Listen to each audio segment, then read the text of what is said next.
A very good evening to transformative readers and viewers. It's a lovely Saturday evening.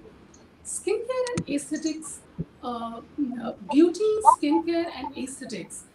There has been a major transformation in the post COVID world.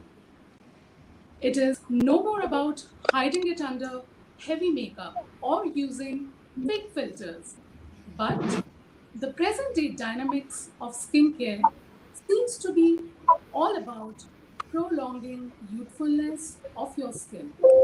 And who better than the veterans, the experienced, and the new age experts from the field of skincare and aesthetics can tell us better? It is my pleasure to welcome the Power Pack panel today, for whose introduction words would always fall short of. Today's Derma Summit of Transformative Today is powered by Biosculpt, a brand synonymous to cutting edge technology when it comes to aesthetics. Let us hear it from Kumar Sanjay Swaroop, Director, Biosculpt Aesthetics, South Asia, GCC countries. Over to you, Kumar. Hi. Uh, let me congratulate Transformative for their first Derma Summit on aesthetics, discussing implications of aesthetics in post-COVID era. Let me also welcome the set of eminent panelists that we are having.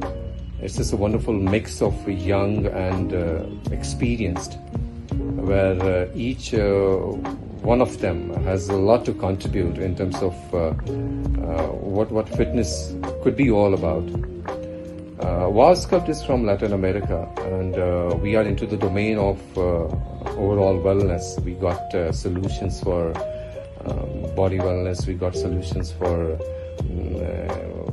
women wellness. We got solutions for overall aesthetics, and so we are very much in sync with the topic that we're gonna discuss tomorrow.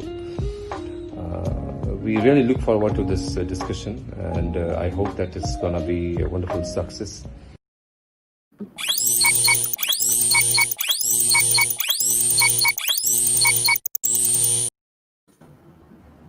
So, on this positive note, I welcome my eminent panelists today.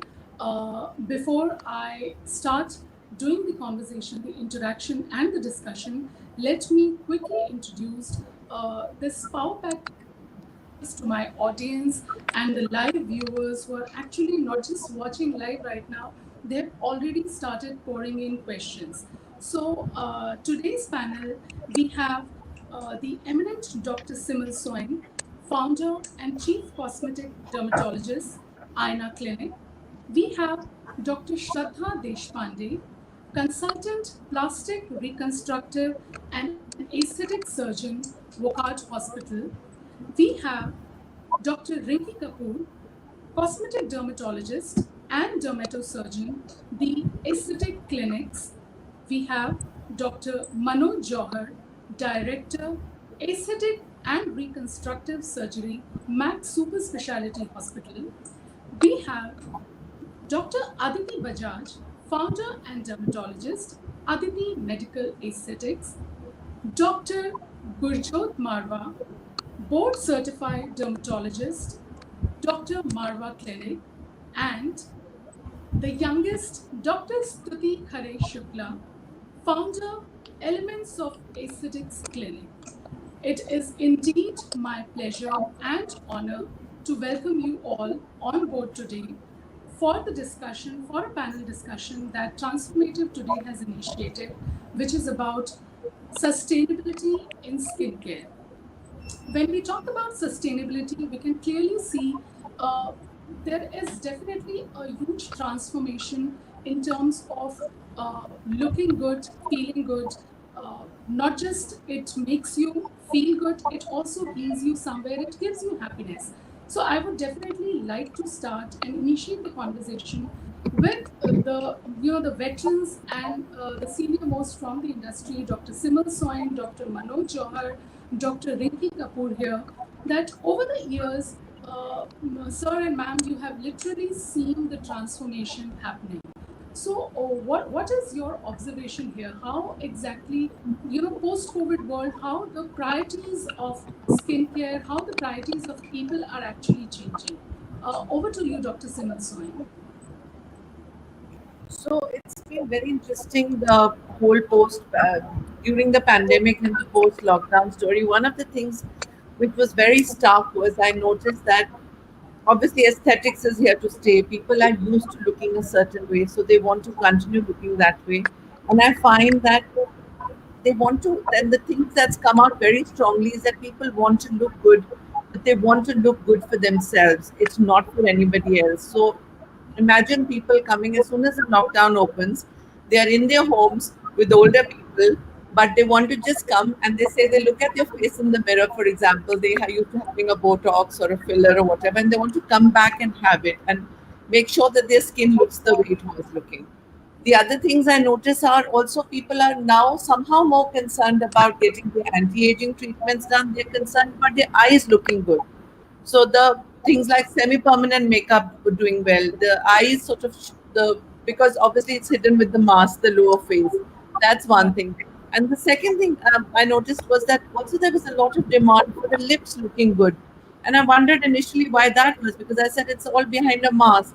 But then I realized people are on Zoom calls all the time so much. So obviously they are looking at them. So these are some of the very basic things I noticed. But the nicest thing has been that eventually people are used to looking at themselves a certain way. Like I had a 67-year-old lady who came to me yesterday and she said her kids won't let her come. But she said, I just have to come. And she's at home. She hasn't stepped out. And she had a 4 ml of filler and, just went back just really happy and pleased. So, make What what a you want. beautiful, yeah, what a beautiful point, Dr. Simon. You just mentioned that So, people want to step out to feel good, to look good. So, so Dr. somewhere Rinki, yeah, sorry, Dr. so Rinki, somewhere I feel like beautification is also a form of healing. It's good for your self-esteem. So that's where it all comes from. If you look good, you feel good, and if you feel good, you like live good. absolutely. I'm sure Dr. Rinki Kapoor will definitely agree to this point. And what is your observation, Dr. Rinki? How has the perception really changed? Yeah, so see, basically the desire still exists, you know. So the things they used to come for earlier, they still want to come for that. And I think all of them are now fed up of the lockdown and staying at home. But so they are like raring to come back to get their treatments done. So like you've got a lot of people who, like you have laser hair removals, you have laser treatments, you have scar reduction treatments, and all these, you have hair rejuvenation treatments. And in all this, see, it's a long procedure. It's not like a one session thing, like maybe a Botox or a filler. Even the Botox and filler needs to be repeated every 6 months to a year. So they are just waiting to come back for their treatments. They already started coming in. In Maharashtra, the condition is still not very good. The lockdown is still very much in force in a lot of fields, and you don't have the restaurants, you don't have half the offices are shut, and all that is there. But still, people have started coming in, so they take appointment slots in a fashion wherein there is no crowding at the clinic, and that's what we also do. So we space appointments and we ensure that we follow all practices of hygiene, whatever needs to be Right. maintained during this time, and ensure that our patients come in for their regular treatment. So, I mean, business is back to almost 80% of normal currently, and they all want to do it. I mean, there's no reduction in the desire, or there's no lag in that they don't want to get treatments or whatever. It still So, exists and it's very much there. okay. So, what a wonderful point here. There is no reluctance, and the desire to look good is still there. I'm sure all the eminent panelists would definitely agree to what Dr. Rinki Kapoor just said. I have a quick question for Dr. Shraddha Deshpande and Dr. Manoj Johar.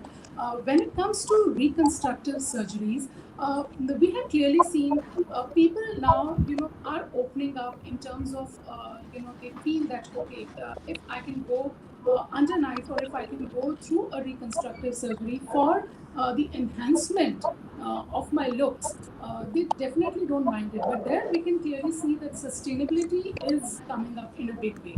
So, Dr. Manoj Johar, I mean, you have been the senior most here, I can clearly see. So, what has been your observation? What has been the transformation in so many years? Okay, let me take this in two parts. First, about the COVID times. I think what I have observed is that there have been three distinct categories of people who have taken this, who have come to us during this period. They are the happy people, and then they are the not so happy people. And the third category is part of the not so happy group. So the happy people have taken this opportunity of lockdown, etc., whatever has happened around it, as a time of opportunity to look inwards, look at themselves, look at their lifestyle habits, etc., and start making efforts towards what you are calling it as a sustainable transformation. Whether it is related to fitness or into skincare practices, etc., because at the end of the day, they are all linked together. Right. And those kind of transformations have been, fairly radical and obvious for people who have taken the effort to go through that, as well as for us. Then there are the not so happy people who have not taken this period of COVID so well and have been bogged down by the anxieties and the apprehensions and so many tensions and things like that. And they have come back with general problems as well as specific problems. So the general problems being disrupted lifestyles, disrupted sleep schedules, etc., and they have contributed to their so-called stress syndromes and resulted in so many other issues. So where one set of people have transformed towards the better, these people have actually slid further into the not so healthy lifestyle and actually affected the sustainability in a negative way. And this group of people um have shown effects of that both on the aesthetic and the non-aesthetic side. So the non-aesthetic side has come to us in a lot of reconstructive manner, but the aesthetic side has come back to us with problems which are specifically associated with the mass use of masks and being bound down to the house, or whether it be worried about how they look on a Zoom talk or anything like that. So their insecurity, etc., has got further exacerbated Right. during this, and that's how they have reacted to this. So I think In that's a good terms of, point, Dr. Manoj, that you just mentioned.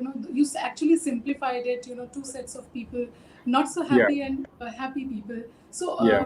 Dr. Shraddha, would you like to add something here? Dr. Shraddha, please unmute yourself.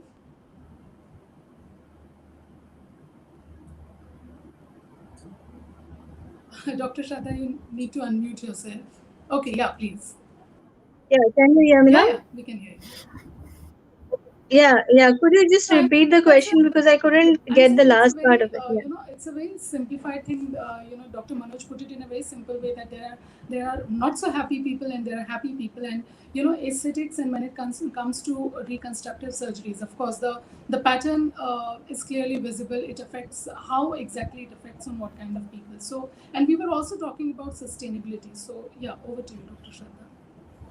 Right. So, some points which I'd like to add in this are there's definitely a lot of curiosity and a lot of intrigue which is involved in aesthetics. A lot of people are looking forward to it, but there is always some kind of inhibition, and there is the fear of catching an infection.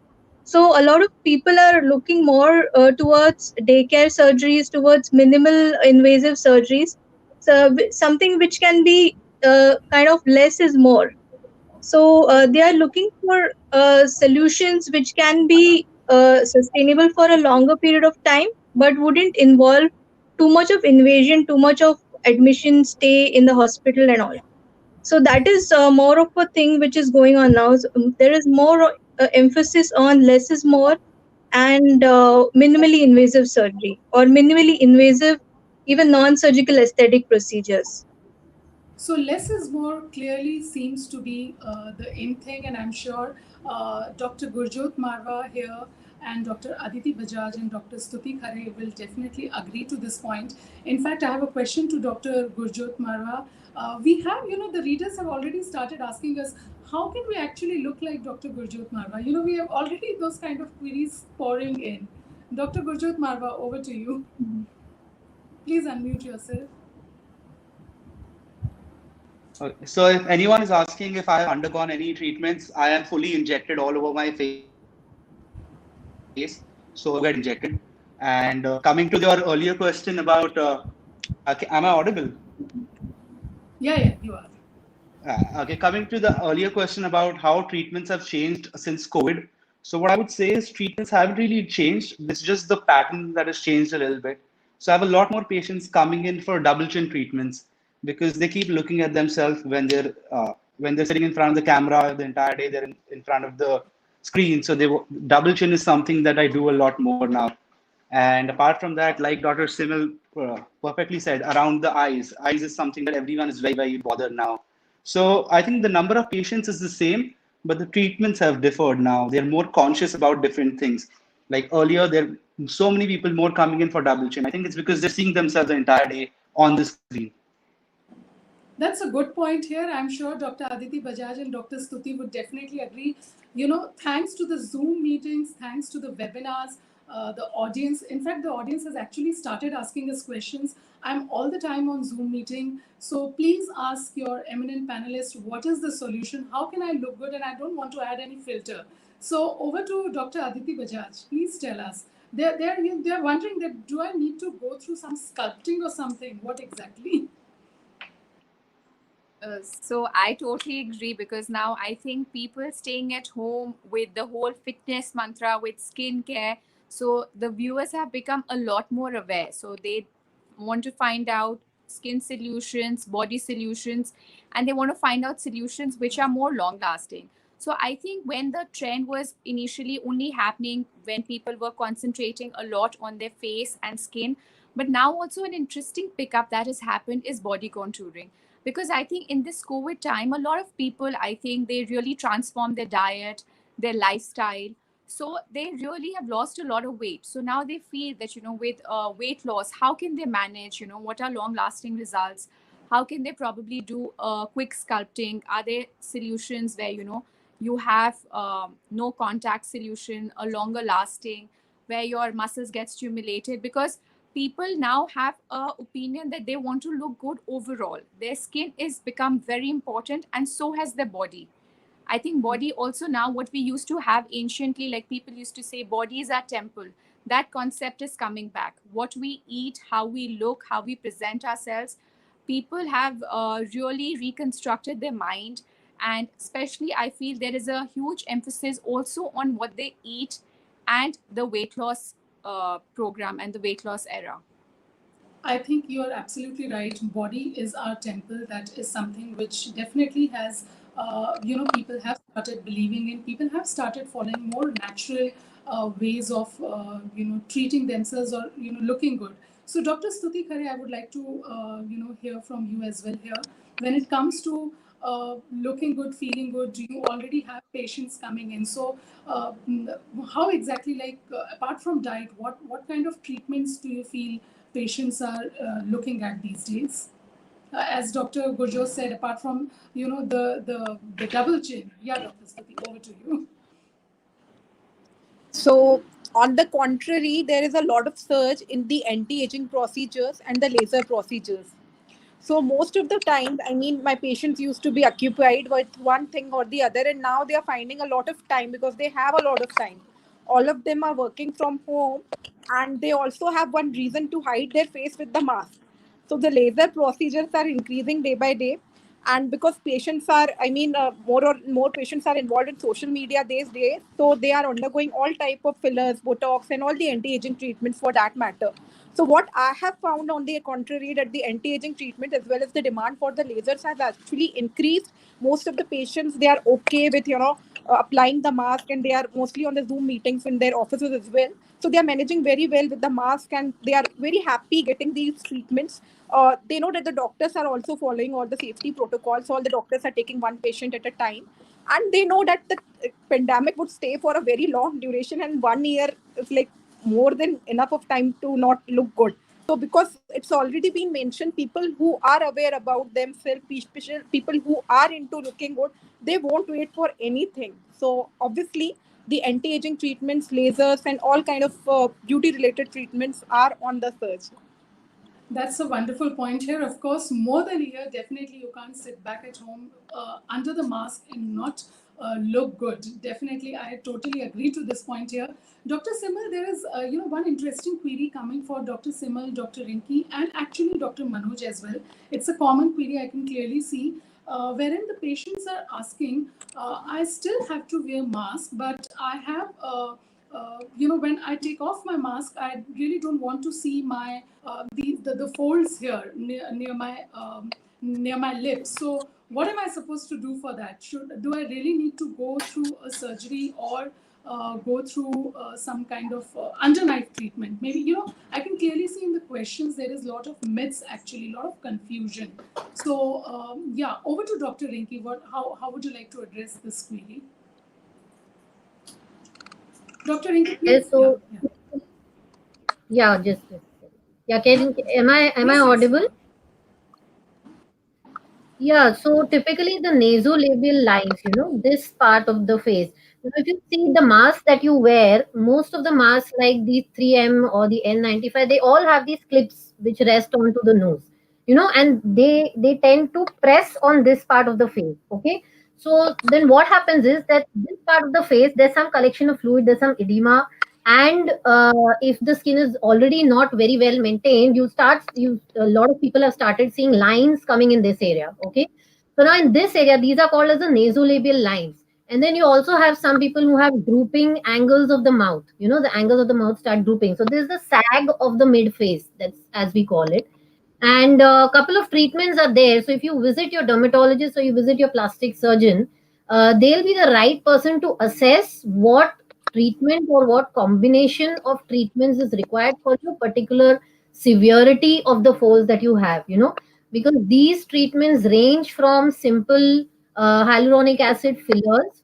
Fillers are these injections which are composed of hyaluronic acid, which are inert materials. They are biodegradable, and they are injected into the nasolabial lines so that the lines disappear. Okay, so that's one part of the treatment. Then you also have things called as threads. So threads are non-surgical procedure. It's a non-surgical procedure wherein you insert biodegradable threads into the skin. So it's inserted via needles into the skin, the lower layers of the skin, and they lift the skin up like this. It's probably an almost immediate result that you see. With threads, it's completely harmless, and it's a procedure which probably takes about half an hour to 45 minutes, and it's an instant lift of the mid face and reduction of the nasolabial lines.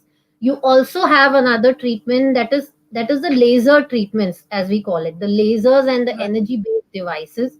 So right, these have something called, there is a new technique which is called as ultrasound based skin tightening system.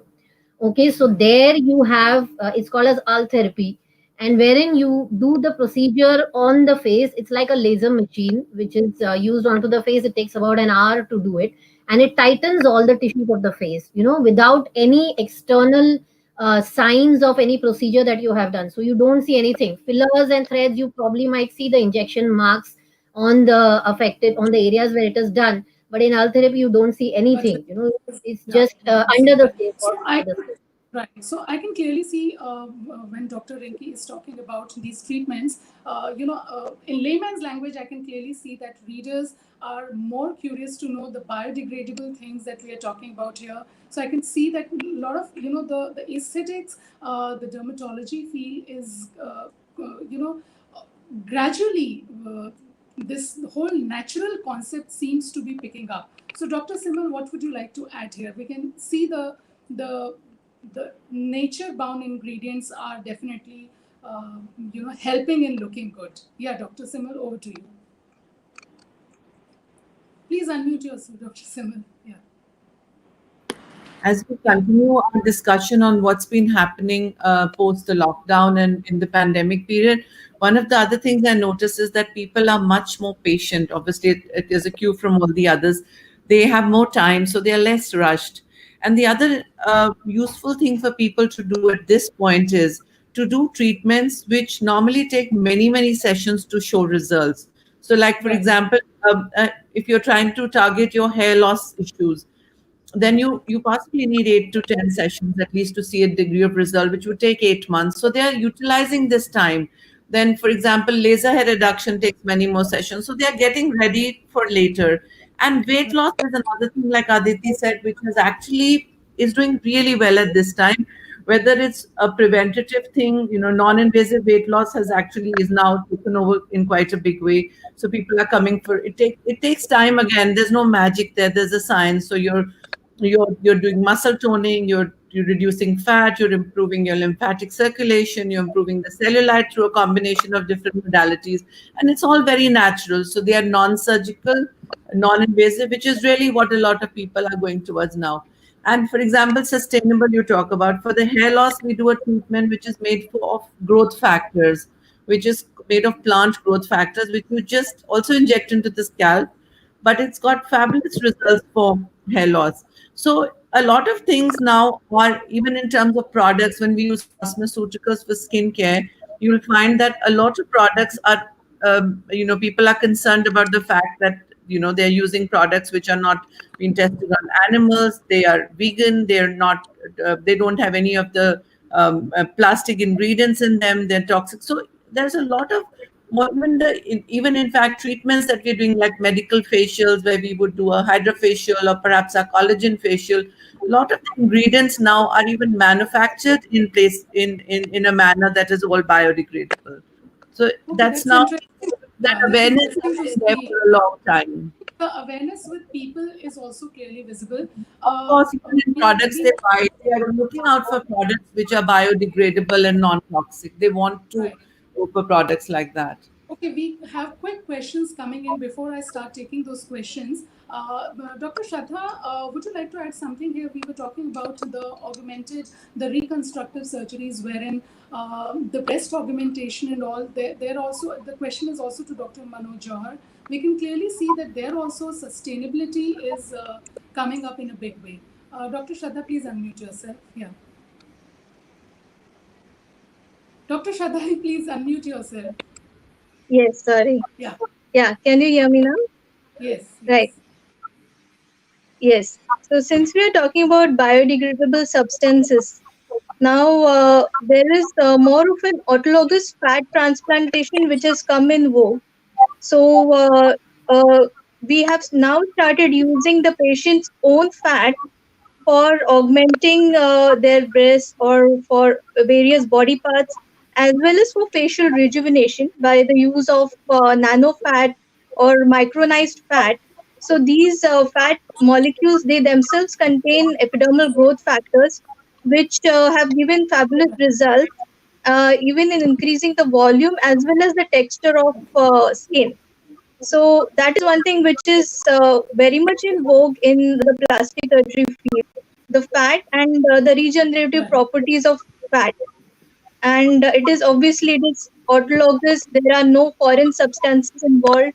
So that is one thing which is long lasting, sustainable, and obviously it I'm sure is Dr. Manoj, you very would safe. definitely agree to this point. This change you must have noticed over the period. Dr. Manoj, please unmute yourself. Yeah, yeah. So what we are trying to do is actually make this sustainable effort more cyclical. So, and we are taking the aesthetics into a more global way. When I say global, I mean the whole body, and I mean from inside out to outside in. So, if I combine these two things together, so I'm talking of a cyclical sustainability, which means your health is going to impact your aesthetics, and your aesthetics are going to impact your positivity of the mind, which is in turn going to motivate you or not motivate you to maintain a lifestyle which is self-sustainable Right. aesthetically, correct? So that's one part of it. And then the second thing is that when you are focusing, I mean, it's not one part. The patient may be focused on one part. They may have the zoom trend or the eyebrow or the eyeshadow. These are all trends. They're just passing phases. It's not the true long-lasting inherent beauty which is going to come out and serve you a longer time. So uh, so we look at where we need to go, what do we have to start with, and then we play with those factors to deliver what the patient wants, and sometimes actually even more than what the patient wants, because patients are also influenced by the trend and what they see on the media. Not necessarily it's the truth, not necessarily that's right for them, but we as experts, I think we are wiser. We should know what's right in the long run and in the short run. So it's a combination of different things: short acting, long acting, short term, long term, mid term, long sustainability. At the end of the day, you have to prove yourself and say, all right. So we are actually bordering more towards regenerative medicine. We are bordering more towards, the inside out transformations and things like that. So that's the Right. borders we are moving forward. So it's Right. about, Right. we are talking about preventive aesthetics actually now, because we know that, okay, certain situations will cause these kind of aesthetic concerns. Right. So, and we know what can work to prevent them. So we are now working on preventive aesthetics. We are working on regenerative aesthetics. We are talking about global aesthetics. We are So talking about, preventive and regenerative clearly seems to be the in thing which I can clearly see from Dr. yeah, Madan's yeah, that's right. points here. Okay, I have a quick question for Dr. Aditi here, and then Dr. Gurjot also. We have a quick question coming in. So, Dr. Aditi, one of our readers is actually asking, when it comes to body contouring and liposuction. Now, are they the same, or should I be and also should I be expecting any side effects of body contouring and liposuction? So I think body contouring is a part where you have certain people who are coming in and they demand some non-invasive treatments. And I think for liposuction, Dr. Johar and Dr. Deshpande will be able to help us better. But having said on the non-invasive set, I feel a lot of people, because when they have laxity of skin and with age, as your anti-gravity muscles become weak, or with age also with women we lose a lot of muscle mass, so suddenly you are very like Dr. Sonia put this wonderful point, we are also very used to seeing ourselves in certain light, in a certain way. So when that way, over a point of time, and when you have so much time on hand, when you're working from home, or you're not engaged as much in other social activities, you do have a lot of introspect about yourself, the way you're looking, the way your skin is looking, the way you're feeling, the way your body is feeling. And again, a wonderful point by Dr. Soin that, every treatment is done because they want to look good. So in a way, they Right. feel that, they want to do quicker things which are more effective, more long lasting. And some people in general are, little scared of surgery. So they want to go into solutions which is minimally invasive and which has a little longer lasting result. Having said that, we had previous technologies where only the subcutaneous fat was getting addressed. So I think the missing link was somewhere between where the muscle stimulation used to happen. So I think everyone, when they're doing abs at home or they're doing any form of exercise, that's only the voluntary contraction which happens, but not the supramaxillary contraction, where you can also. So the new Okay. technologies coming in the market, That's a they good. really are focusing. I'm so sorry. So they're really Uh, focusing on the muscle strength, we are the losing inner somewhere. core, the muscle definition. Okay, so the quick question now to Dr. Gurjot. Dr. Gurjot, Marwa, there is a reader who is asking, I have acne problems and I have heard about chemical peels, but can you please recommend any procedure which is for male acne problem? I did not hear you. Okay, Dr. Gurjot, there is a question coming in wherein Uh-huh. the reader is asking that I have acne problems but I have heard about chemical peels, and I don't know whether as a male I should be going for chemical peels. So, do you have any solution for male acne problems? Males go for So, everything nowadays. So, yeah. and but that's a good So, question coming in. So, that's what I'm saying. There are a lot of myths actually. Yeah, please, Dr. Gurjot, over to you. chemical peeling, whether it's in men or women, the procedure remains the same, and so does the result. But if the coming to acne treatment, peels and everything is very superficial. Anyone who has severe acne, you need oral medication. Lasers and peels are just work at a superficial level. If you want a sustainable result, something that lasts for a longer period of time, you have to be on oral medicines. Your chemical peels and everything are just working at a superficial level. Coming to whether it can be done in men, definitely it can be done in men. Every procedure can be done in a man as well as a woman. There's no difference in that. That's a good point here. That's exactly what. Yeah. Please, Dr. Manoj, over to you. Yeah. Please unmute yourself. Let me just add to this thing. I think, see, when women are concerned about themselves, it's usually because of peer pressure. Okay. Whereas men, when they're concerned not only about peer pressure, but also what the women think about them. I think that's a brilliant point here. In fact, I So, have that kind of question also coming men in are my under double the pressure to look good, so don't men underestimate are them. under double pressure to look good. Dr. Stuti, what would you like to add here? Because these days we can clearly see, a lot of there is a CEO level reader who has actually sent us a question that do you really think that if I'll go through knife or get some sculpting done or get some contouring done, my promotion is for sure. So, Dr. Stuti, over to you. Not a fair. So it's not very uncommon to get patients who come to us for professional reasons as well. So, I mean, I do get a lot of queries from patients, and they are actually skeptical in the beginning. And some of them, especially when they have professional reasons. Earlier, we used to get models who used to have these kind of queries that I would get a better role, I would be better acceptable in my industry, etc. If I undergo Right. it. But Right. nowadays, we see that more and more corporates are getting involved with the aesthetic procedures. Everybody wants to look good, and everybody wants to look better than the competitor.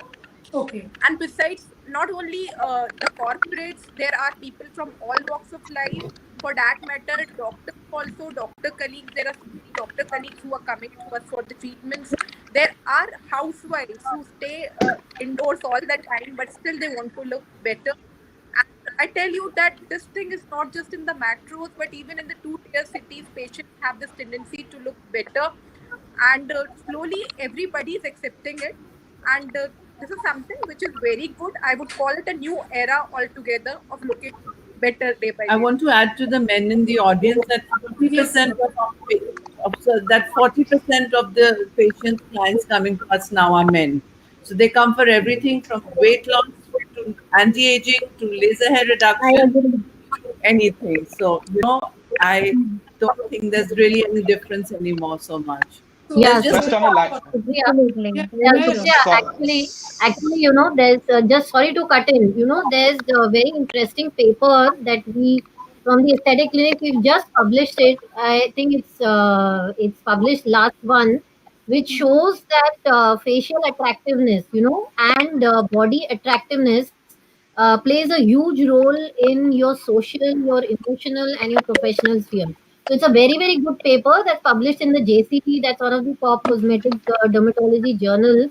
I think everybody should have a look at it, which clearly shows, yeah, that there is a big role, played by your attractiveness and your appearance in all spheres of your life, actually. Yeah. So, looking good definitely plays an important role. Dr. Gurjot, you were adding something. Yes. just on a lighter note, also one more thing that I think all doctors will agree for sure. Your men patient are your nicest patients. Your men patient, you do their treatments, they will go away, and so that is one thing. So men of the don't bother too choice much. Is that? Is one that? of I the things wouldn't. But that. men listen to the female dermatologist. That goes without saying, and they'll do everything Wow. that she'll advise. That Yes, goes they among are nice. the They male are, they doc. are sort of, Insights quite, coming in for the they do readers, their thing guys. and That's go. lovely to That is see. true, actually. Quite straightforward. Finish the job, go get on with life. Yes. And Yeah, they're very sure, they that's my know point. Yeah, what they exactly. want. That's the thing. Correct. They know They what know they want. exactly what they want. They will, That's a yeah, Yeah. lovely, that's a nice point Dr. Rinki just they will added here. they will do, Yeah. yeah, they will do the treatment they come in for. I have women who come in for, they come in for their eyebrows, they end up doing their lips, and I'm wondering what happened. So Yeah. Okay, interesting. So, Dr. We've Gurjar, got there a is a panel one. full of Yes. women here, Dr. Marwa. So, So, okay, I have, one quick question. We are clearly seeing, the audience is absolutely enjoying. We have now questions coming in, and you will start seeing it on your screens shortly. So, because we are talking about, how men and women are responding when it comes to treatment, I would definitely like to know from each one of you, let the readers know about certain myths as experts you keep facing all the time. So, would you like to tell the reality to the readers? So, Dr. Shraddha, would you like to talk about one myth I which you think commonly hear? I think the first and foremost is when they talk about plastic surgery is that there is no plastic involved in plastic surgery. I think that is the Okay. first thing which confuses a lot of people, because plastic surgery actually means to remold. It is to restore the form and function of the body. yeah. And there is a huge myth because of movies that one can change the entire face of a person. So that is one thing which we face a lot. And plastic surgery is more, or even aesthetics, basically is more for making a better version of yourself rather than changing yourself. Okay, interesting. So that's one common myth that plastic surgery does it involve plastic, and then what kind of plastic? I'm sure the second question must be like that. So over to you, Dr. Aditi Bajaj. What are the common myths that you generally see when it comes to treatment? I think the common myth that really happens very commonly is the fat loss by body contouring. Does that come back?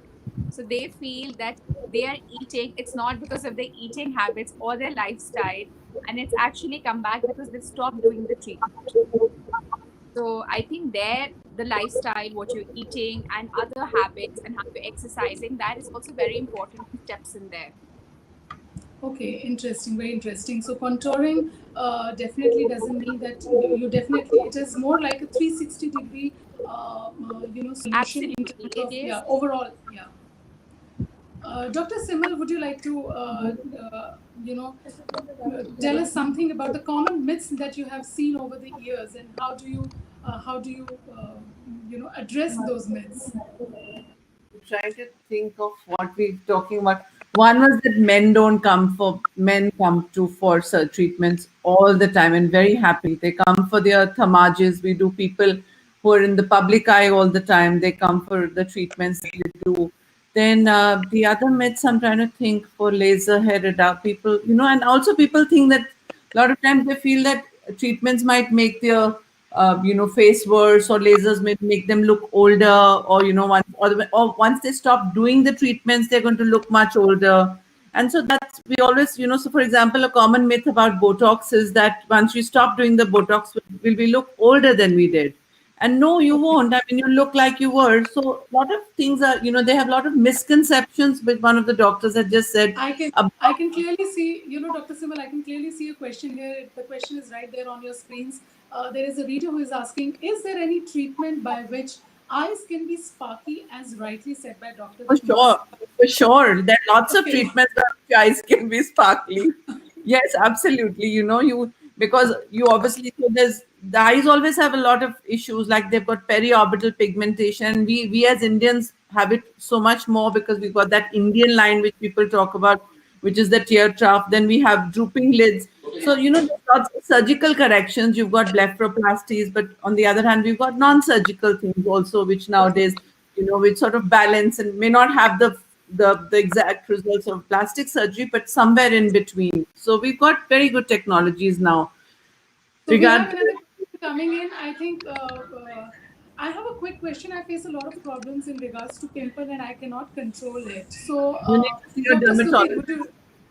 would you, Dr. Stuti, would you like to address this question?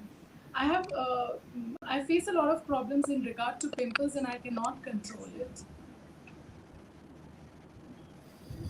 Dr. Stuti, over to you. I think we're losing Dr. Stuti. Yeah.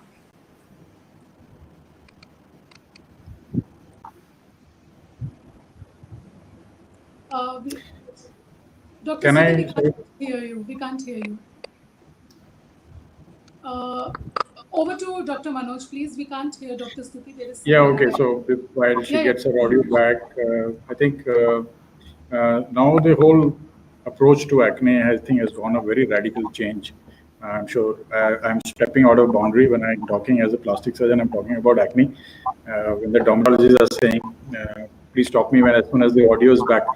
But I think from understanding the cause of acne, right from to diet modification, lifestyle modification, etc., and skincare, I think it's made a lot of change. But what has made real change is the use of very early therapeutics. So, Okay. for example, lasers have now got a more of a preventive role than a therapeutic role. So, if Correct. one starts getting into these kind of treatments which really make a difference, then you can actually abort or prevent a lot of problems from acne if you have not been able to control it in that way, and you can Right. prevent a lot of complications from that arising. So rather than getting into therapeutics, this is one of the area where I said we are now working on preventive aesthetics. So Okay. there's lots of one can do on that. Yeah. Okay, so we have a very practical question, I think, which is right there on the screen now. Do surgeries have a long term effect? And as experts, could you please highlight the monetary aspect of it? Now, that's a very, very practical and I think a question which I think this is a common, curiosity among readers, among viewers, that what are the long term effects and, how much is it going to pinch my pocket? So, Let me let yeah. me volunteer on this one. Let me Okay, volunteer on this one. yeah, Dr. Manoj, Right in the please. beginning, you said that I have a patient with probably the longest follow-up on the panel, right? Please go ahead, Dr. Manoj. All right. We do hope, actually, at my point of now, at my level, I do hope that any surgical intervention that we do does have a long-term effect. I mean, if it doesn't have a long-term effect, then where is the sustainability that you're talking about? It must Wow. sustain, the benefit must sustain the person. There must be a noticeable change in the career path. There must be a noticeable change in the lifestyle, in the happiness quotient. There must be a definitive long-term change in the emotional quotient. There must be a long-term change in a self-image. If these effects don't happen, then we must question our approach to the whole problem, and we must look to deliver such long-term effects. And as far as the monetary issue is concerned, that is one of the myths that I was going to talk about. The very common myth that plastic surgery is very expensive. Right. Um, it's not. It's not, because what it does to you. First of all, it's as comparable to any other normal surgical procedure. We are not Okay. more rich than other people. There are orthopedics who are the richest people in terms of surgery and liver transplants. So, Okay. so right. I But thought you wanted to say that at some point. yeah, He so get a lot of messages now from his colleagues from that specialty. yeah, so plastic We have surgery number we have one is we have questions actually back to back coming in as well. So yeah, Dr. Manoj, please. Then we'll take yeah. the second question. So it's not as expensive as people would think. But is it more There was expensive than the West? It's ad cheaper which than said, the West. It's sorry. cheaper than the Western world, It's cheaper than the Western world It's in cheaper than India. the Western world. Okay. Definitely. But even if you compare oranges to oranges, it's not more expensive than other surgeries, because, we are dealing with normal people. Healing is much quicker.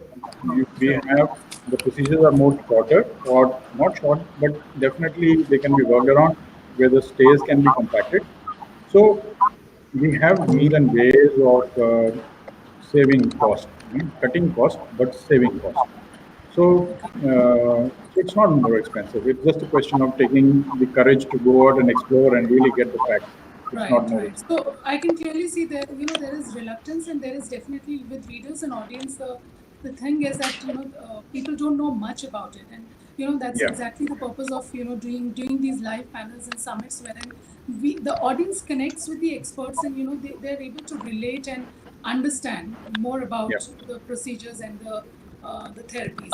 Okay, we have a very interesting question coming in. I don't know if Dr. Rinki or Dr. Gurjot would like to answer this question. What kind of surgeries can men go through for crooked nose? Yeah. So I would definitely like to know more about it. What exactly the question means here? Yeah, Dr. Rinki, over So to you. if there, Yeah, yeah, so Dr.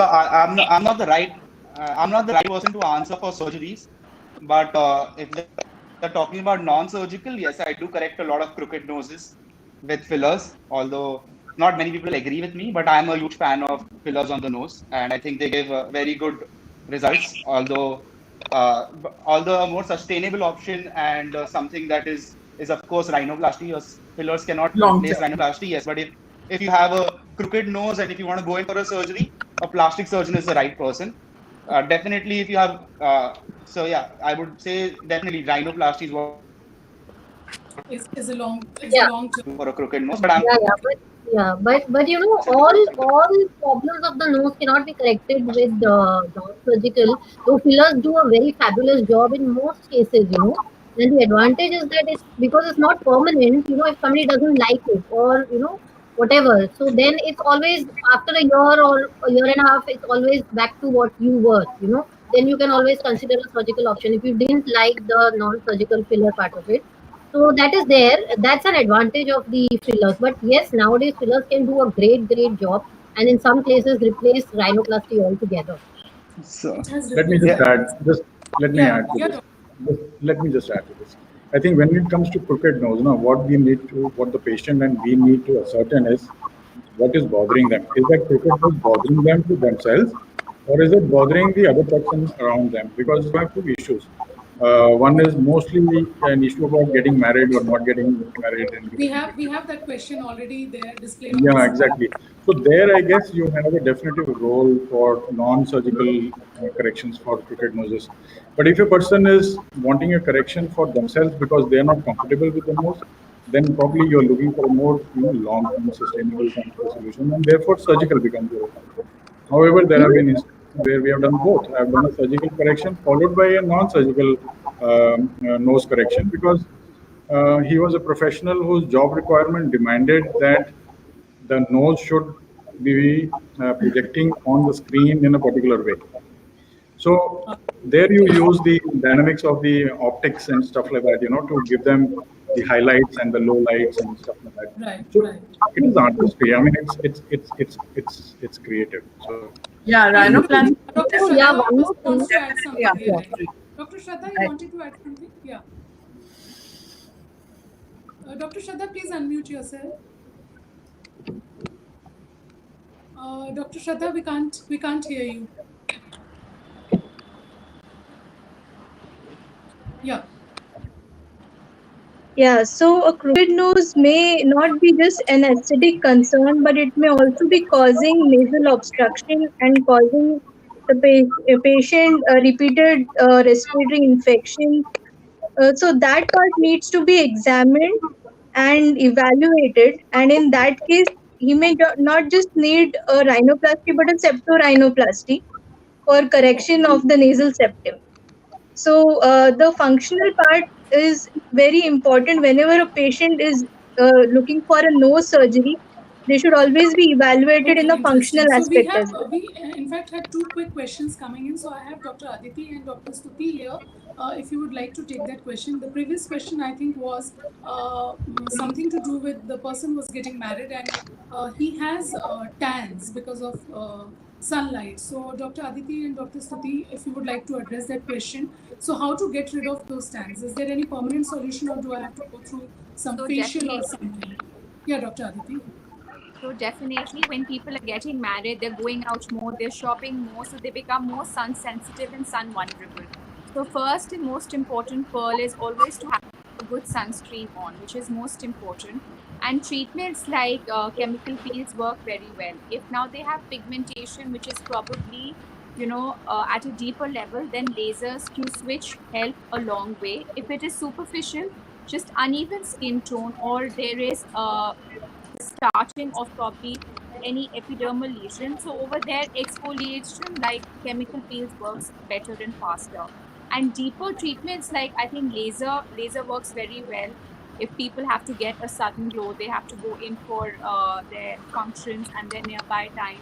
And Right. facials also, hydrofacial also helps in exfoliation and hydrating. So these 3 4 treatments are, I think, very popular, and around the wedding time they really help because the results are very fast. And if you So actually couple, from facials to peeling, this is something which a person can go for. Okay, I have a quick question. We'll just be taking last couple of questions. Dr. Stuti, there is this question from a 19-year-old wherein he's saying that he has some rashes issue, some itching after taking bath. So he's just 19, so he's looking for a solution which is budget friendly. Would you like to address this question, Dr. Stuti? Yeah. He's commented that he's particularly getting it after taking the bath. In my Right. opinion, it could be urticaria. So urticaria is a kind of allergy, and it could occur due to multiple reasons.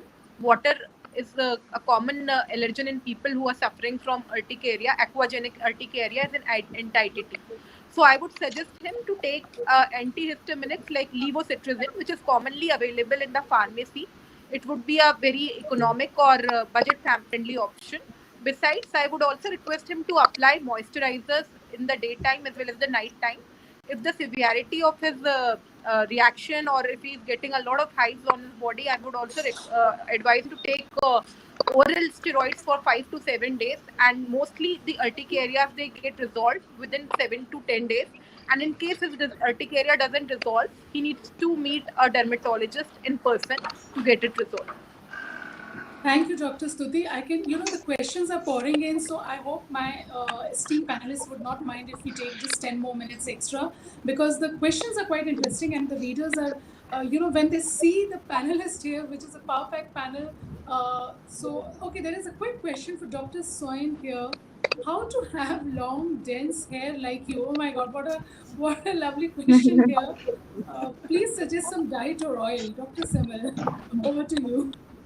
So you obviously it depends on. Uh, I mean, you need to again see a dermatologist. You can't just do. So the thing is, you're asking the question is fine, but you need to have a definite diet. But you need to have high protein diet. You need to, and it's not about oils. It's just that you need to see where your hair are you losing hair because of a particular reason, or how have you not had good hair at any point in time, and you want to improve your hair growth. So you might need certain products for your scalp if you have hair loss.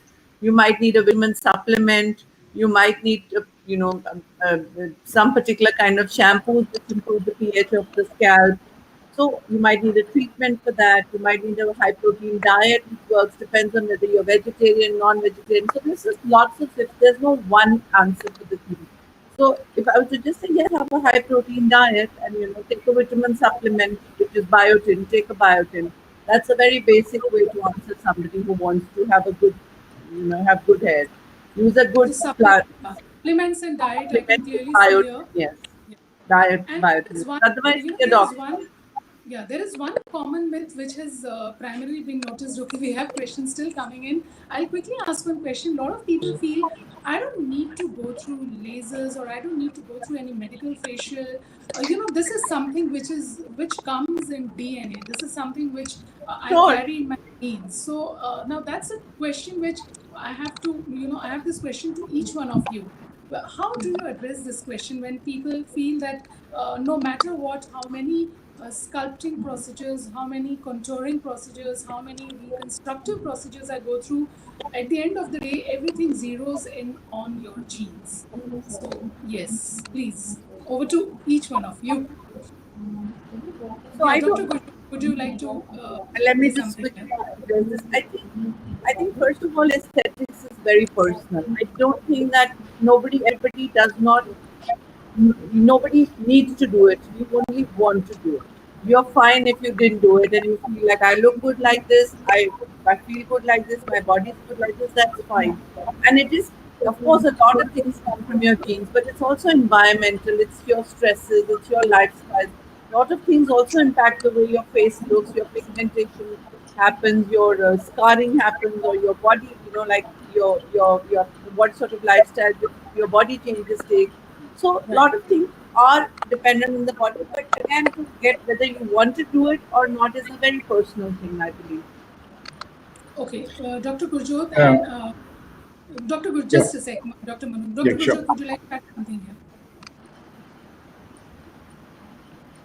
Perfect thing. Any patient who comes to me and tells me that I don't think I need it, I tell them you don't need it.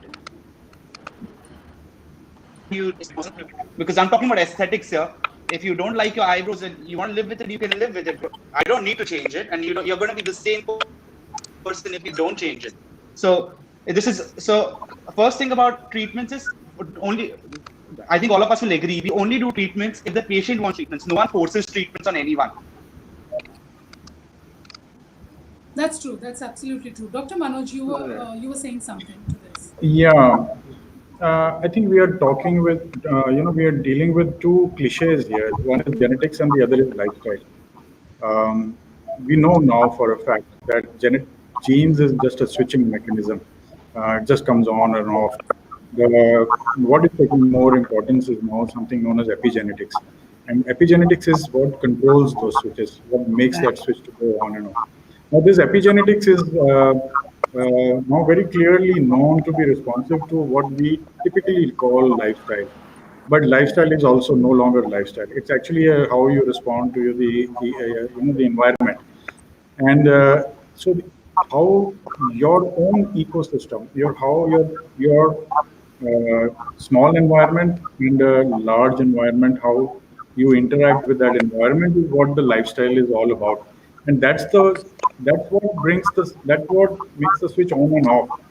So essentially, what you're doing is actually everything is in your control. I mean, you can decide what you want to do, and you can decide when your switch genes can may come on or not come on, or how you may defer it.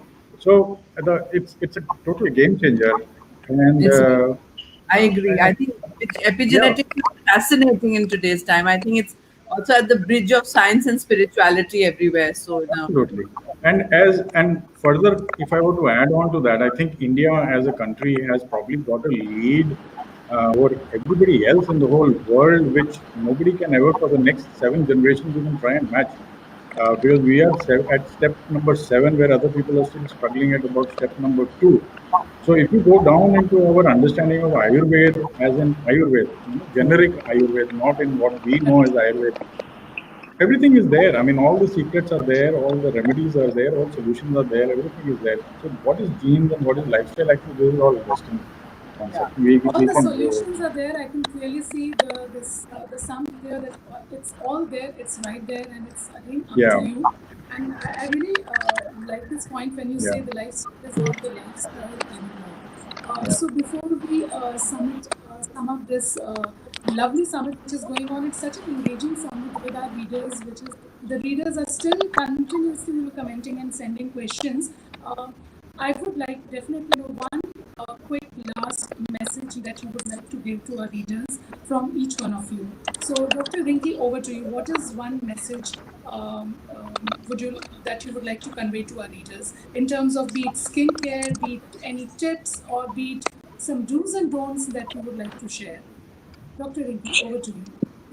Yeah, I think we have doctors, we have patients who want certain things. We have doctors, we have enough expertise, we have enough solutions available. Everything is there with us, you know. But ultimately, it boils down to one thing, which is self-discipline.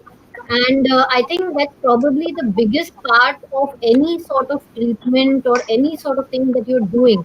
You visiting a doctor, if you're being prescribed something, it's your discipline, how much you're able to follow, how much you're able to do. It's your discipline Right. in your lifestyle, it's your discipline in your exercise, in your diet, because ultimately your skin is a manifestation of what you are as a person, what you're putting in, what efforts you're putting in to, you know, take control of your body. So I think that is something which is a demand, which the skin demands, your skin and hair demands from you, and that is something which all of us should stick to. You know. So I think that's one of the things that probably I'd like to put forward. Disciplined lifestyle is exactly what Dr. Rinki Kapoor is advising you, is suggesting you. Over to Dr. Aditi Bajaj. What is one message which you would like to convey to transformative leaders today? Be it a myth, be it some do's and don'ts, be it what is it that you should be following in pandemic or should not be following in pandemic. So over to you, Dr. Aditi Bajaj. So I think, readers today, it's a huge shift that used to happen that, people would be very scared. But today, people are more aware and they are more receptive towards treatments and towards care. But the only thing what they lack is, I think, a little patience because they want really quick results. They see and they ape and, they want that, okay, we should be absolutely flawless. But the steps towards that, the whole journey takes a little time. So I think patience is very important, believing in yourself, believing in your doctor, because sometimes patients get very jittery. They're like, the pigmentation might have been long since 7 8 years, but they would not be able to probably wait for 1 to 2 months to see the proper transformation time that is this actually happening. So I think patience is very important in dermatology, skincare, and aesthetics. That's a good point here that you have to believe in your doctor. You need to have that trust in your doctor. And from there on, of course, there is no looking back for the patient. Over to you, Dr. Shruti Hare Putla. Any last message that you would like to give to our readers? So, so I would want my patients and all the viewers to understand that, most of the educated patients, they are using Google, which is not very advisable. Patients are relying on Google and YouTube information. I would want them to rely on doctors and to visit doctors for all the concerns.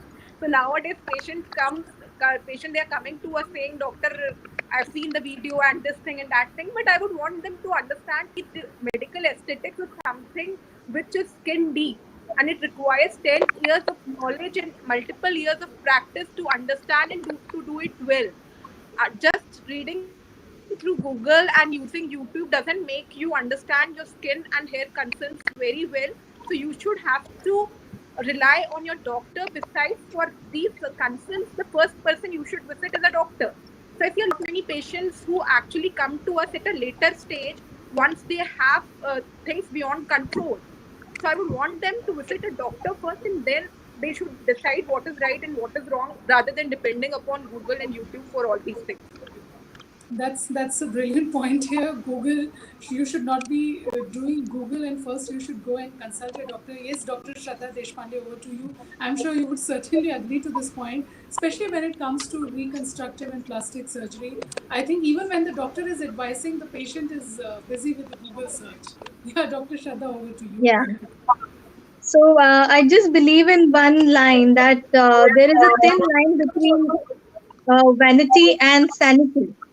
So you need to draw that line somewhere and know what your expectations are, and learn to accept yourself. I think that is extremely important, that you accept yourself and have realistic expectations. And I think that will help you in all aspects of life. I think that is my message. Realistic expectation, what a beautiful line. I think I'm sure each one of you would agree here. Yes, Dr. Manoj Johar, over to you. What is your message to our readers today? Okay, nature has actually designed everything as what typically is known defined as beautiful. So I don't think. I mean, it's comes down to the fact that don't worry, be happy, everything is fine. That's and it's all basically in the mind. If you have a happy mind, you have a happy body, and a happy body shows on the skin. Uh, that's probably it. So for the rest, don't worry, be happy. For the rest, we are there. Wow. So don't worry, be happy. We are definitely there, and I'm sure that the Yeah. readers are looking forward to more solutions and more tips from you. Over to you, Dr. Gurjot Marwa. Please, one quick last message to our readers and to our audience today.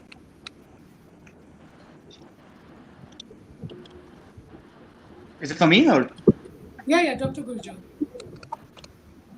Okay, so I think everything is covered. Just one important thing, just to everyone, to all your readers, just be patient. Patience is required. just a quick tip, something we've been talking about anti-aging and all these things. One simple thing that all your readers and I think everyone who's watching can do is just use a sunscreen regularly. That's something that photo aging, I mean, sun damage is one of the worst factors which causes aging. So sunscreen application 3 times a day. If you're sitting inside your house, even if it's raining outside. So a lot of patients come to me like, it's the lockdown, I'm not even going out. So sunscreen application inside your house is the first thing you put inside your house. So 3 times a day measure before you go into bed. If you don't want to go into all these things, you can start obviously at a much younger age. Okay, we were losing Dr. Gurjot somewhere, but I clearly see the message here that sunscreen is a must 3 times a day. Even if you're wearing mask, I'm sure Dr. Simal would definitely agree to this. So, Dr. Simal Soin, please, one quick last message to our readers and the viewers who are watching you live today in this Derma Not Summit. fair. You came to me last. Everybody's given everything else. We So, started with you, so we are ending with no, you. no, that's quite okay. No, I just think that, I mean, I like what Dr. Manoj Johar said. I think that makes a lot of sense. And also, just to say that good skincare is not only about like a product or a treatment, it's all about a combination of like a good healthy diet, good sleep, feeling happy from on the inside, and using your product and skin. I was going to say sunscreen is a must. Your good protect your skin from free radical damage. So combination of lot of things. There's no magic again. There's a science there. Even miracles take time. It's one of the quotes in my clinic that I've got there. So for people, when everybody says there's no patience, I say even miracles take time. Even miracles take time. I think that's a beautiful message here. Sunscreen is a must, readers. We can clearly Must. see each panelist here is definitely giving you the suggestion. Trust, believe your doctor. Uh, be happy, stay happy, and leave rest everything on your doctor. They are there. They're going to take good care of you. And on this note, on such a positive note, I would once again thanks to my esteemed panelists for joining us, for giving your valuable time on a Saturday evening. And the next few questions which would keep coming in, so I will personally be sending you the questions and the queries. Thank you once again. Thank Happy you. weekend. Thank you. Thank you. Pleasure. Thank you. Well, thank you. Thank you. Thank you. Supriya. Thank you so Bye. much. Thank you Bye. to everybody. Thank you, Bye. Dr. It's a Bye. lovely meeting. Thank Bye. you.